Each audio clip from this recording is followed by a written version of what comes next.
أعوذ بالله من الشيطان الرجيم. بسم الله الرحمن الرحيم. يا أيها الذين آمنوا أطيعوا الله وأطيعوا الرسول وأولي الأمر منكم فإن تنازعتم في شيء فردوه إلى الله والرسول إن كنتم تؤمنون بالله واليوم الآخر ذلك خير وأحسن تأويلا. صدق الله العظيم. رب اشرح لي صدري ويسر لي أمري واحلل عقدة من لساني يفقه قولي. رب زدني علما. سبحانك لا علم لنا إلا ما علمتنا إنك أنت العليم الحكيم. سورة النساء پنځم سپارہ آیات نمبر 59. یا ایها الذین آمنوا ای ایمان والو اطیعوا الله تاسو اطاعت کوئ د الله یعنی منئ د الله حکم منئ د الله و اطیعوا الرسول او تاسو حکم منئ د رسول و اولی الامر منکم او د اولی الامر ستاسونا و اولی الامر منکم او د اولی الامر ستاسونا یعنی ستاسو د بادشاهانو او ستاسو د امیرانو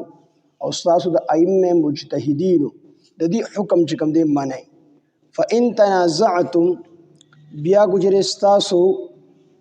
جګړه وکړئ فی شیء په یو خبره کې په یو سیس کې فردوه تاسو وګرځوئ هغه سیس الی الله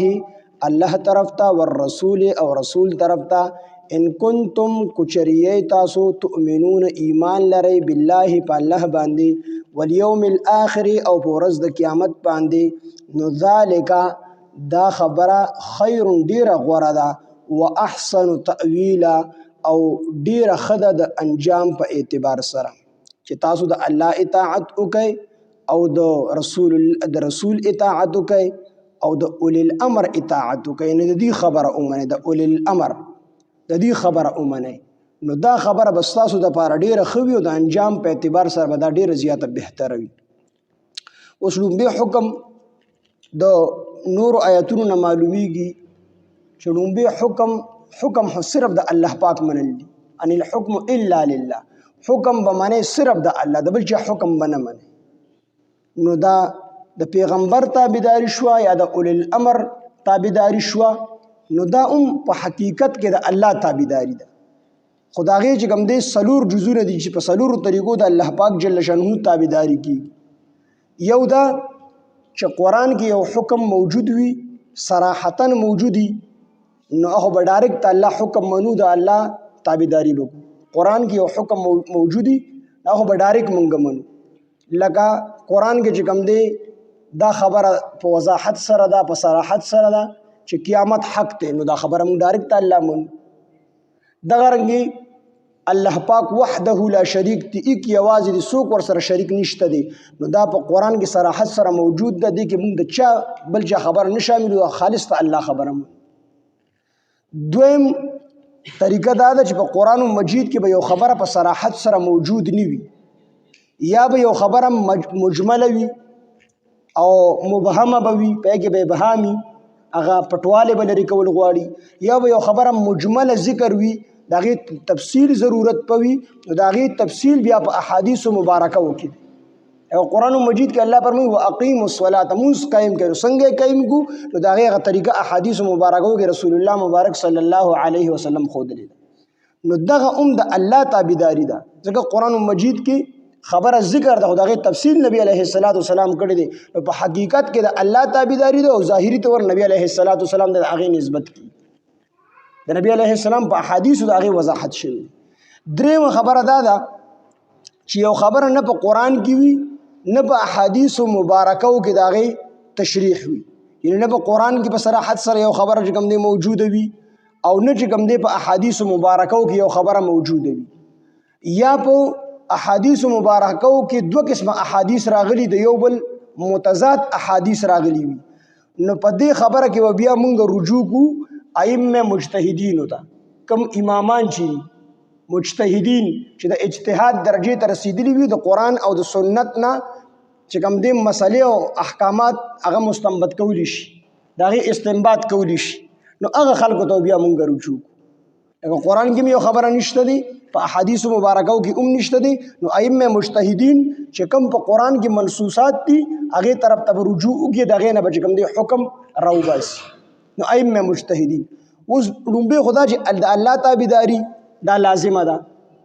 بیا د رسول الله یعنی د رسول تابعداري دا هم لازمه ده بیا اولی الامر اوس ته اولی الامر نه مراد څوک دی نو په دې کې مختلف تفسیرونه شوي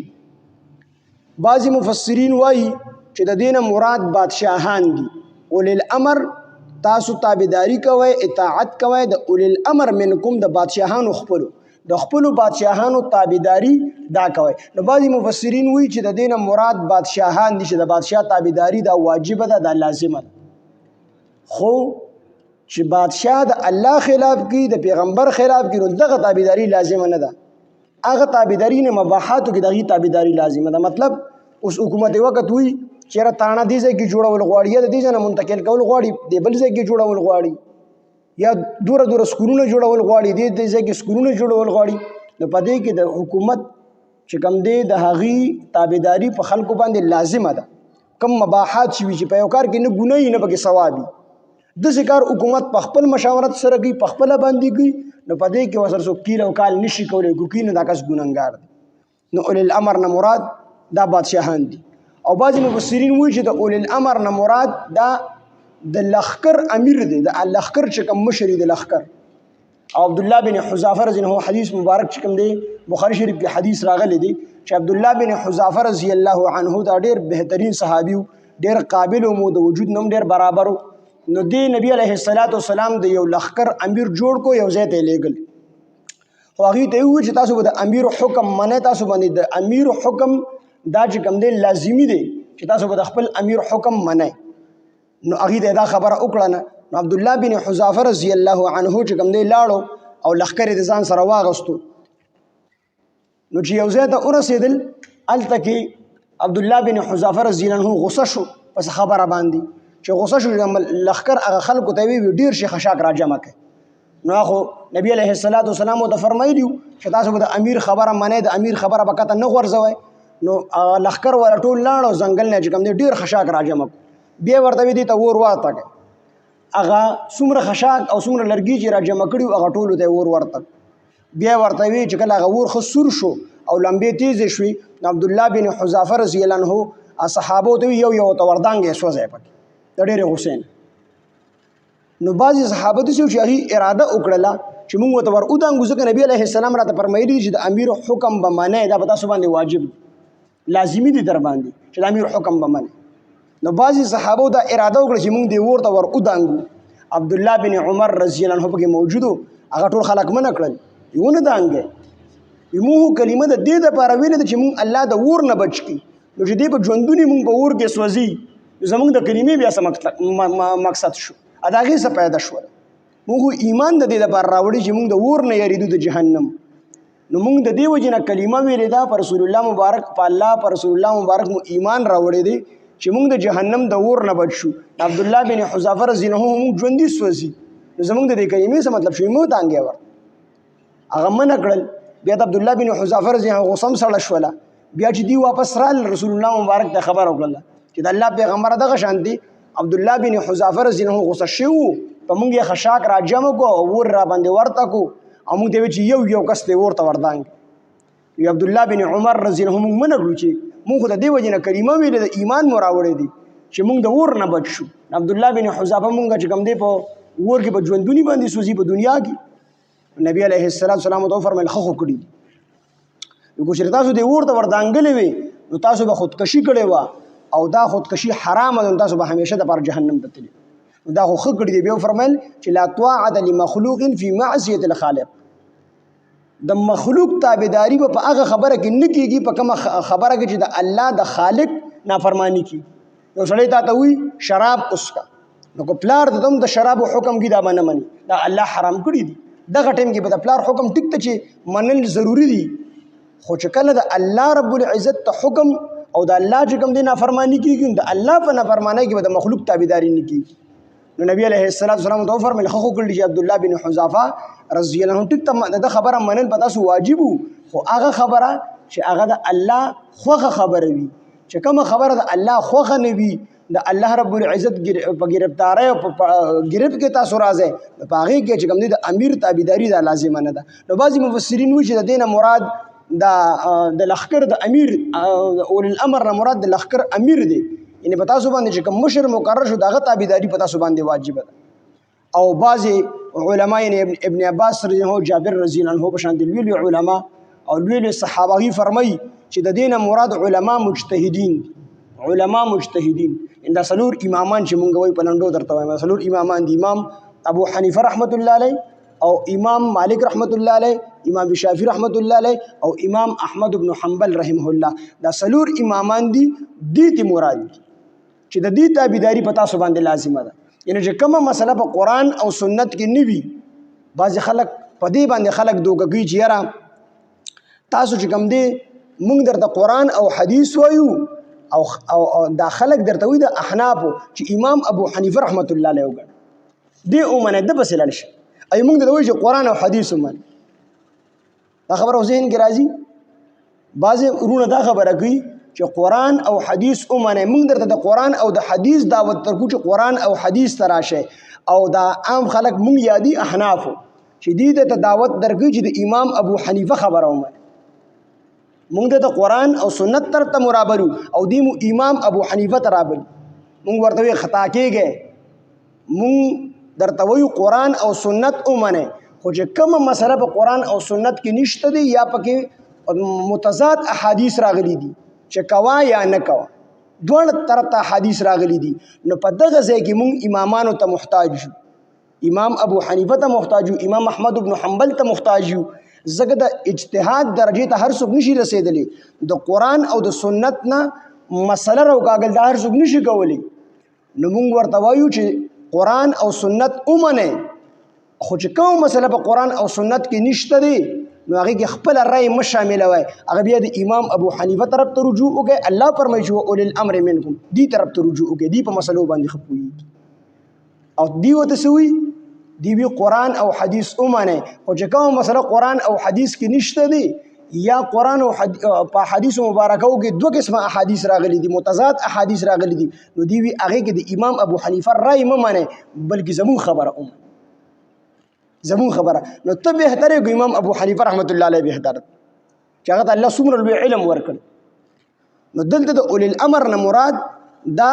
ائمه مجتهدین دي چې هغه په قران او سنت باندې هغه ته عبور حاصلو چې کوم مسله په قران او سنت کې نه و یا به کوم دي متضاد احادیث په راغلیو په یو مسله کې قران کې بنو حدیثو کې به متضاد احادیث راغلیو نو هغه په قران نور آیاتونو طرف ته رجوع وکړه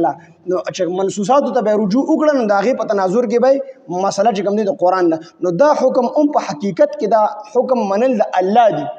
خو صرف نسبت ائمه مجتهدین ته کی واولي الامر منکم نو بعض مفسرین وجه دینه مجتهد ائمه مجتهدین مراد دي ائمه مجتهدین کوم علما چې د اجتهاد درجه ته رسیدلي دي نو هغه ته مراد دي لکه قران کې مثلا واضح ذکر د مثال په تور الله وی تاسو ایمان راوړئ په الله باندې او د الله په پیغمبر باندې په ورځ د قیامت باندې نو دې کې موږ د امام تقلید نه کوو تقلید واجب دي تقلید یو امام پسې تلل واجب دي خو په هغه مسلو کې چې کوم مسلې په قران او سنت کې نشته دي یا احادیث مبارکه هغه کې متضاد احادیث راغلي دي نو هغه کې چې کوم دي د امام اتباع او تقلید دا چې کوم دي واجب دي اوس قران کې وضاحت سره یو مسله ذکر ده یا یو مسله مجمله ذکر ده خو د هغه تفصیل او تشریح په احادیثو کې راغله نو موږ یو امام باغی کې نمونه هغه ډایرکټ موږ په قران او سنت باندې عمل کوو او چې کومه مسله په قران کې نشته دي په احادیثو کې نشته دي یا احادیثو کې دوه قسمه احادیث راغلي دي هغه کې بیا موږ خپل رائے نه شاملو بلکې بیا امامانو کې یو امام پسې موږ ورسو د دینه اول الامر نه مراد څوک دي د دینه ائمه مجتهدین تفسیر مظهری او تفسیر ابن کثیر وجد دغه ته مراد دي بادشاہان ته مراد دي اسلامی بادشاہان او علما مجتهدین دواړه ته مراد دي نو تاسو اطاعت وکړئ د الله واطيعوا الرسول او اطاعت وکړئ د رسول واولي الامر منکم او تاسو اطاعت وکړئ د اولي الامر منکم د ائمه مجتهدین د مجتهدینو اطاعت وکړئ یا و اولی الامر منکم د خپلو بادشاهانو اطاعت وکړئ. خو په کومو مسلو کې چې کوم د قرآن او د سنت خلاف نه وي، ګوري چې کوم مباحات وي په هغې کې به د حکومت خبره منل دا چې کوم دی لازمي. فإن تنازعتم بیا کو چې تاسو جګړه وکړئ فی شیء په یو څیز کې، تاسو په یو څیز کې جګړه شوه، یو وی داسې مسله دا مسله ټیک ده، بل وی دا مسله ټیک ده، نو څه چل به کوئ؟ خپله خو خبره نه کوئ. الله وي فردوه تاسو وګرځوئ هغه څیز په کومه کې چې ستاسو جګړه ده الی الله الله طرف ته، یعنی قرآن طرف ته وګرځوئ، والرسول او رسول طرف ته یعنی سنت رسول الله مبارک یعنی احادیثو طرف ته وګرځوئ، په هغې سره وتلئ چې کومه خبره کې ستاسو جګړه شوه نو هغه قرآن او سنت یعنی احادیثو د نبي علیه السلام سره وتلئ چې د هغې سره برابره شي، نو ستاسو جګړه به ختم شي. او جګړه به کې نه وي نو دک شان د ائمه مجتهدینو خبره په تاسو باندې لازمي او واجب دي. نو فردوه تاسو وګرځوئ هغه څیز الی الله الله طرف ته یعنی قرآن طرف ته، والرسول او سنت طرف ته، ان کنتم کو چریه تاسو تؤمنون ایمان راوړئ بالله په الله باندې والیوم الاخر په ورځ د قیامت باندې. نو فردوه تاسو وګرځوئ هغه څیز الی الله قرآن ته، والرسول او رسول ته. د دې نه قیاس ثابت شو. قیاس یو مسله قرآن او سنت کې نشته دی، یو مسله قرآن او سنت کې نشته دی، یو څیز د حرمت او د حلت د قرآن مجید یا احادیث مبارکو کې نشته دی، بعینه هغه څیز نشته دی. نو په قرآن کې چې کوم څیز قرآن او سنت کې چې کوم څیز ذکر دی او نو هغه علت په تلاش کې، علت په تلاش کې، نو علت په دې بل څیز کې وګورئ، نو کو دواړه علتونه یو شان دي نو هغه حکم به په دې باندې ولګي. په مثال باندې به تاسو ډېر ښه مثال دل درکوم. مثال شراب حرمت قرآن مجید کې ذکر دی، د شرابو حرمت ذکر دی، شراب حرام دی، انما الخمر والمیسر والانصاب والاجزام رجس من عمل الشیطان. نو شرابو حرمت قرآن کې ذکر دی، شراب حرام دي. اوس یې سړی راپاسي چې یاره دا چرس حرام دي کو حلال دي؟ ابا چرسیان خو پکې وي دا خو ملنګي بوټي ما ته چرسي وي ته خبر نه وي، وی رحمان بابا وي دا سکلي وي دا اشعر پکې وي، ما ته وی رحمان بابا دا شی بس کو او دا لوی بزرګان او بیا د هم وي الیاذ بالله وی رحمان بابا پیغمبر او استغفر الله العظیم مو دې خلیشه د الله بنده دا سوای رحمان بابا او سلور نیم سو کال کېږي چې هغه تیر شوی داسې کلمه بیا ونه په دې سړی کافر کېږي ته سوای وینه نه دغه نو خو لکه نږدې په نږدې هم پیغمبر ته نو پوه شو نه ملنګي. نو اوس چرس کوم دی د چرسو ذکر نه په قرآن کې شته دی نه په احادیثو مبارکو کې شته دی، خو د شرابو ذکر شته دی، د شرابو ذکر شته چې شراب حرام دي. اپیم د اپیمو ذکر هم نشته، نه قرآن کې شته نه سنت احادیثو کې شته دی، خو موږ وایو اپیم حرام دي. نو څنګه موږ حرامو؟ نو دا قیاس دی ته ویلی شي. اوس شراب ولې حرام دي؟ نو په شرابو کې نشه ده، دا نشه پکې علت شو، دا نشه پکې علت دی. په شرابو کې نشه ده، د نشې د وجې نه الله حرام کړي، د دې نشې د وجې نه الله پاک حرام کړي دي. نو دکه نشه په اپیمو کې ده، دکه نشه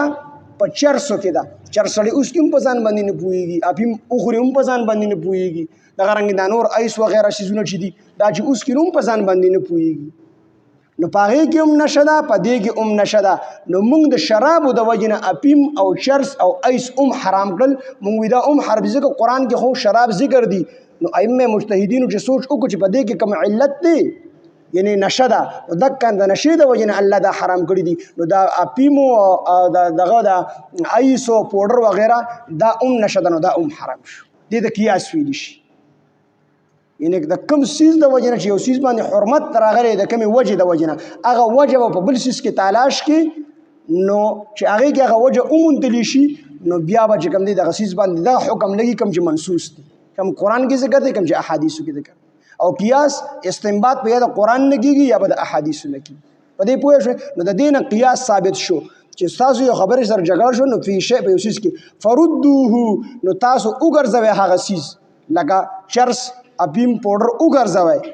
کوم طرف ته؟ الی الله الله طرف ته، یعنی قرآن طرف ته، قرآن سره وتلئ. اوس قرآن کې د شرابو د حرمت ذکر دی، نو موږ سره وتلل. نو شرابو کې هم نشه ده، چرسو اپیمو پوډر کې هم نشه ده، نو موږ وایو چې شراب حرام دي،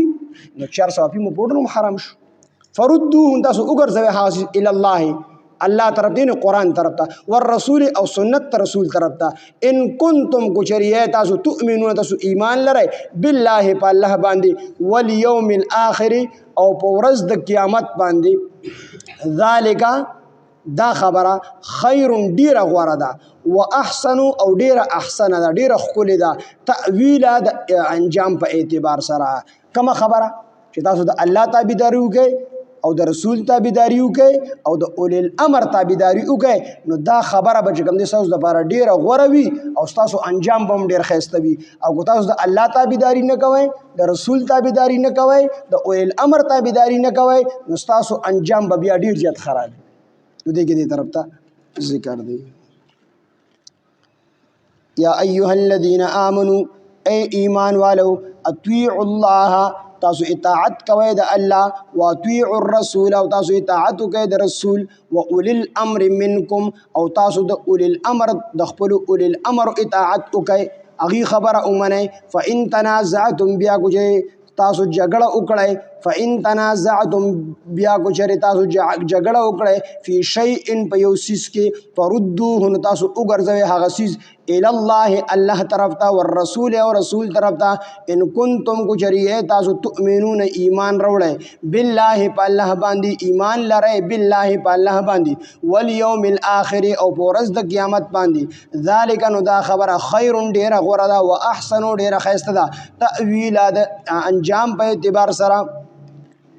یا ایها الذین آمنوا ای ایمان والو اطیعوا الله تاسو اطاعت کوئ د الله واطیعوا الرسول او تاسو اطاعت کوئ د رسول و اولی الامر منکم او تاسو د اولی الامر د خپل اولی الامر اطاعت کوئ فان تنازعتم بیا کو چېرې تاسو جګړه وکړئ فی شیء په یو څیز کې فردوه نو تاسو وګرځوئ هغه څیز الی الله الله طرف ته والرسول او رسول طرف ته ان کنتم تؤمنون کو چېرې تاسو ایمان لرئ بالله په الله باندې والیوم الاخر او ورځ د قیامت باندې ذالک نو دا خبره خیر ډیره غوره ده واحسن تاویلا او ډیره ښه د انجام په اعتبار سره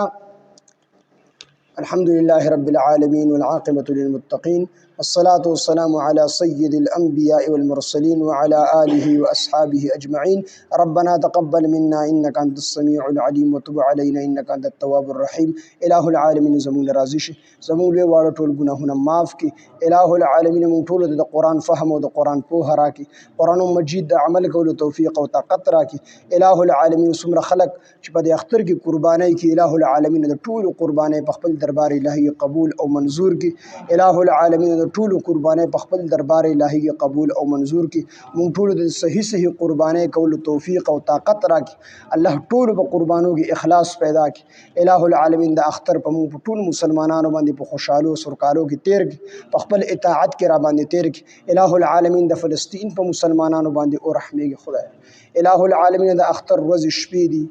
الہ العالمین مونږه خپل ماشومانانو د لپاره جامې نوې پیزار اخلو الہ العالمین د غي د لپاره کفنونه نه ملاويږي الہ العالمین خپل رحم او کرم د فلسطین په مسلمانانو کې خپل مدد او نصرت مجاهدینو سره شامل حال کې الہ العالمین د يهودو ته اسرائیل ته هدایت نصیب کی الله کو هدایت قسمت کې نه د خپل قهر او د غضب په سپېړه باندې وهي الله مسلمانان د اخلاص کې الہ العالمین د انبیاء علیهم الصلاۃ والسلام اولاد دي الہ العالمین په دوی نور او رحمېږي الہ العالمین موږ ټول سره د رحم کرم احسان معامله او فرمایي خاتمهم بالخير او بالایمان کې وقت ځن کدن مدزر په صدق سره په جبدا کلمه چالو کې لا اله الا الله محمد رسول